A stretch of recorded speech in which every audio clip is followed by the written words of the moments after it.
چوتھا جملہ حضرت زینب سلام اللہ علیہ کا کہ جب وہ یزید کے سامنے سے یہ کاروان گزر رہا تھا اور بی بی زینب سلام اللہ علیہ نے اس کے تکبر، اس کے تخت، جو کچھ اس نے وہاں رکھا ہوا تھا اور دنیا کو جمع کیا ہوا تھا، بی بی نے اس کی طرف کوئی توجہ نہ دی، بالکل ایک بے نیازی کے عالم میں وہاں سے جب گزر رہی تھی تو یزید کو غصہ آیا۔ اس نے کہا یہ کون بی بی ہے جس نے میرا احترام بھی نہیں کیا، جس نے میری طرف توجہ نہیں دی۔ اس وقت ہم دیکھتے ہیں کہ حضرت زینب سلام اللہ علیہ نے کہا انی استصغر قدرک، کتنا بڑا جملہ ہے۔ بی بی نے فرمایا میں تجھے ایک پست اور حقیر سمجھتی ہوں، یعنی یہ جملہ انتہائی اہم جملہ ہے کہ بی بی نے مظلومہ ہیں، اسیر ہیں، اور وقت کا ظالم ترین شخص جس نے بے پناہ ظلم کیے اور اس وقت اپنا بہت بڑا دربار اور پوری دنیا کے نمائندے جمع کر کے بیٹھا ہے، بی بی نے فرمایا انی استصغر قدرک، میں تجھے نہایت پست سمجھتی ہوں، میں تجھے اس جہاں میں پست دیکھ رہی ہوں۔ اب آپ دیکھیں یہ وہی چیز ہے جو عالم تشیع میں ہمارے رہبروں میں ہے۔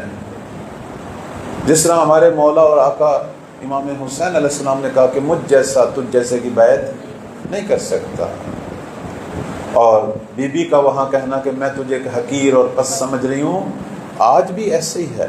امام خمینی نے بھی جب انقلاب لائے انہوں نے بھی امریکہ کو پست سمجھا، انہوں نے بھی اس زمانے کی جو طاقتیں تھیں، امریکہ اور روس بہت بڑی طاقتیں تھیں، انہوں نے فرمایا لا شرقیہ ولا غربیہ، صرف اللہ۔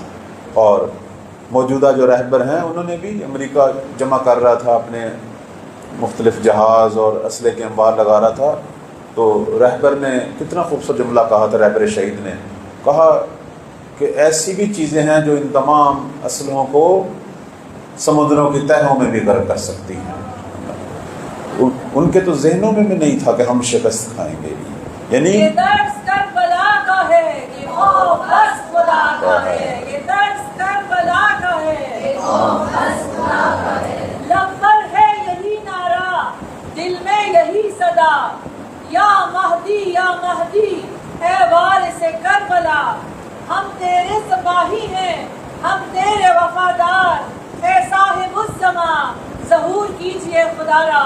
امام زمانہ کی جلد ظہور کے لیے پرخلوص صلوات اللہم صلی علی محمد وآلہ محمد۔ لوگوں نے بہت ڈرایا ایرانی رہبروں کو، اور ان سے تو پوری دنیا ڈرتی تھی، لیکن یہ نہیں ڈرے، چونکہ جیسا کہ امیر المؤمنین نے نہج البلاغہ میں فرمایا کہ جس کے پاس خدا کے رنگ ہوں اس کے لیے غیر خدا حقیر اور پست ہے۔ آپ نے دیکھا ہوگا، کلپس دیکھے ہوں گے، کبھی بھی رہبر شہید کے چہرے پہ کوئی خوف نہیں تھا، کوئی لرزش نہیں تھی، بلکہ ان کی ملت، ان کے اپنے جو لوگ ہیں جو اس نظام کو سنبھالے ہوئے ہیں، ان کے چہروں کو دیکھیں، وہاں کوئی خوف نہیں۔ جیسے یہ وہی چیز ہے جو شب عاشور مولا امام حسین علیہ السلام کے اصحاب کے چہروں پہ تھی، لا خوف علیہم، کوئی خوف نہیں تھا، اور نہ وہ محزون تھے، بلکہ احادیث بتاتی ہیں کہ جیسے جیسے وقت شہادت ہر شہید کا آتا تھا اس کے چہرے پر سرخی بڑھتی تھی، یعنی وہ شوق شہادت سے کہ جلد ہم حوض کوثر پہ پہنچیں، جلد ہم اپنے رب کی ملاقات کو پہنچیں۔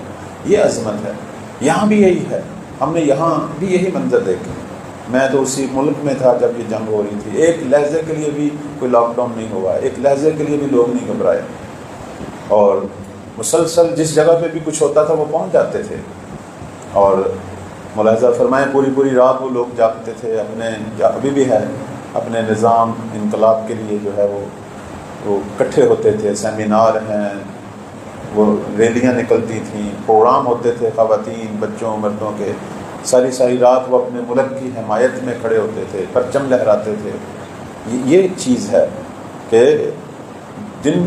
جن کے پاس خدا ہو انہیں دنیا میں کسی اور کا کوئی ڈر نہیں۔ امام مہدی علیہ السلام کا جو لشکر ہے، جو انشاءاللہ ہم اپنی آنکھوں سے دیکھیں، یہ وہی ہیں، کہتے ہیں ان کی شبیہ ترین جو مثال اگر آپ پیش کریں گے وہ شہدائے کربلا ہے.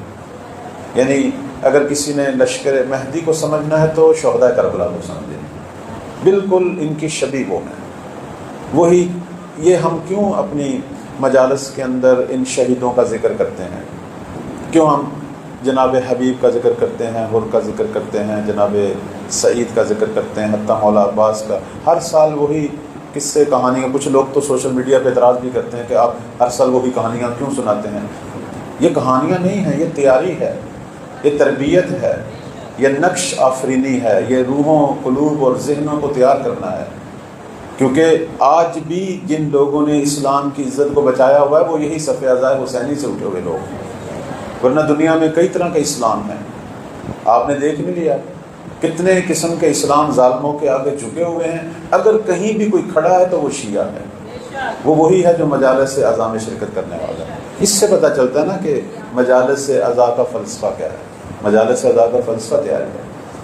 لوگ کہتے تھے کہ امام مہدی کا چھوٹا سا لشکر آئے گا، کیسے پوری دنیا پہ قبضہ کرے گا. آج آپ نے دیکھ لیا ایک ملت کا چھوٹا سا لشکر اس نے دنیا کے سب سے بڑی شیطان طاقت کو جھکنے پہ مجبور کر دیا.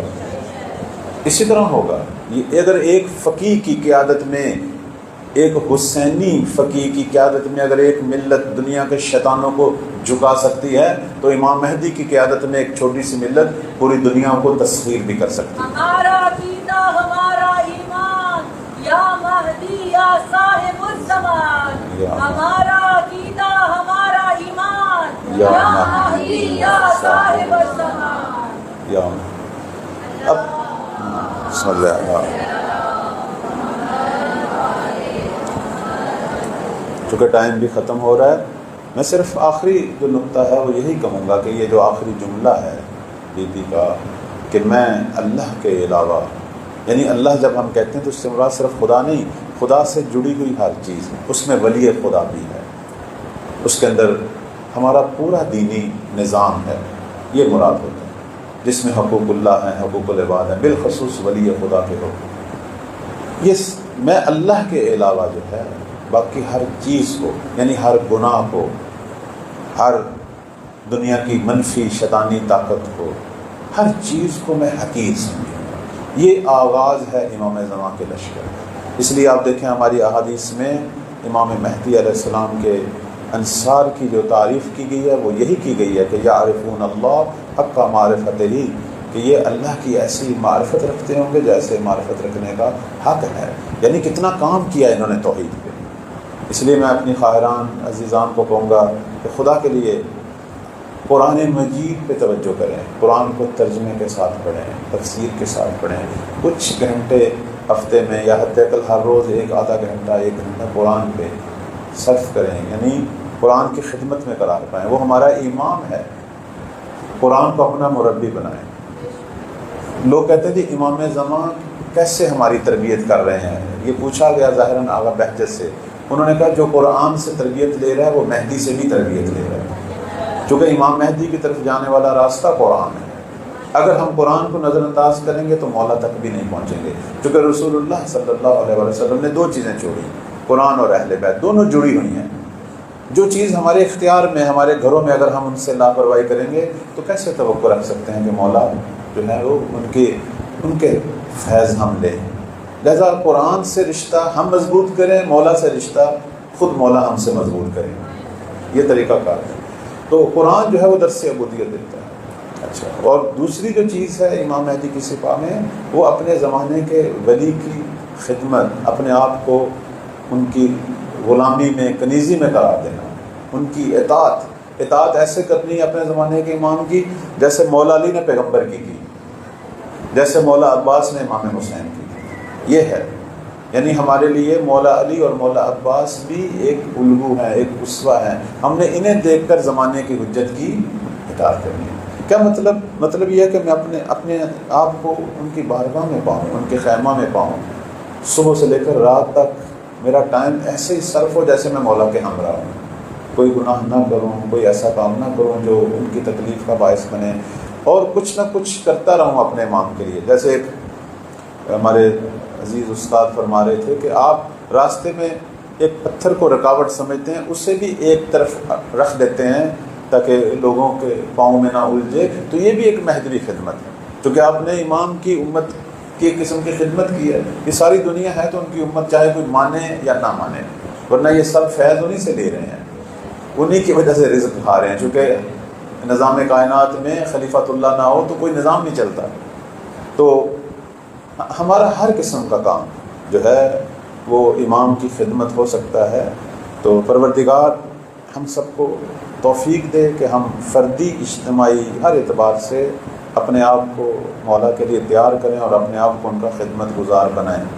ہم اپنے نہیں ہیں، سب سے پہلے اپنے آقا کے ہیں، یہ ہمارے ذہن میں رہنا چاہیے۔ میرے ہاتھ پاؤں، میرا جسم، میرے عزیز رشتہ دار، یہ سب ان کا ہے، چونکہ ہم زمانے کی حجت سے جڑے ہوئے ہیں اور یہ پورا الہی نظام ہے، اس میں عبودیت اور ولایت دونوں ساتھ ساتھ ہیں۔